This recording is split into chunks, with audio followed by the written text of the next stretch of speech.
Pemirsa, tokoh organisasi lintas agama dan organisasi buruh ke istana untuk dialog dan doa bersama, dan mereka juga memberikan masukan kepada Presiden dalam situasi saat ini. Iya, diantaranya adalah perihal pajak, tunjangan anggota DPR, RUU perampasan aset, dan RUU ketenagakerjaan. Setidaknya hampir 4,5 jam pertemuan Presiden Prabowo Subianto dan tokoh organisasi lintas agama, buruh, jajaran menteri, koordinator, serta tokoh partai politik untuk doa dan berdialog langsung di Istana Merdeka. Dalam pertemuan tersebut, tokoh agama menyampaikan sejumlah hal menyangkut kepentingan masyarakat secara umum, mulai dari pajak, tunjangan anggota dewan, sikap pejabat sampai hal terkait rancangan undang-undang agar cepat dibahas strategis, agar tak kembali menimbulkan gejolak. Setidaknya itulah yang disampaikan para tokoh yang diwakili Ketua Umum PBNU, Yahya Khalil Stakuf, dan Ketua Umum Gereja-Gereja di Indonesia, Pendeta Jaki Manuputi, kepada Presiden Prabowo Subianto.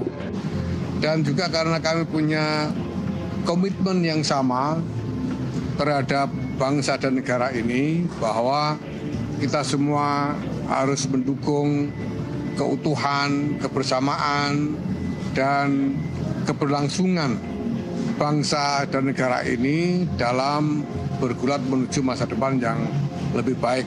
Dalam pertemuan kami bicara sangat terbuka, sangat transparan, karena Presiden juga berbicara dengan sangat transparan apa yang dia rasakan, apa yang ia lihat. Kami bicara tentang pajak yang memberatkan rakyat, kami bicara tentang korupsi, kami bicara tentang kepongahan dan perilaku pejabat di ruang elit, flexing dan lain-lain. Kami bicara tentang kenaikan tunjangan DPR ya dan lain-lain ya, karena ada Ibu Ketua DPR juga di situ, dan itu ditanggapi oleh Presiden termasuk oleh Ibu Ketua DPR untuk betul-betul mengelola itu ke depan. Dan Presiden berjanji misalnya untuk undang-undang perampasan aset dia akan sungguh-sungguh mengerjakan dan memperjuangkan itu bersama. Lebih tegas lagi, para tokoh organisasi buruh juga menekankan soal RUU perampasan aset dan RUU ketenagakerjaan yang selama ini dianggap menjadi tonggak perlawanan melawan korupsi dan diperuntukkan bagi kesejahteraan pekerja. Dan yang pasti kami mendukung demonstrasi yang damai. Tetapi kami tegaskan, kami menentang perusuh-perusuh yang mencoba mengganggu stabilitas politik dan ekonomi di Indonesia. Karena itu Presiden berjanji ruang demokrasi tetap terjaga, dan beliau berjanji yang pertama, RUU perampasan aset segera dibahas, dan juga RUU ketenagakerjaan yang diminta oleh buruh.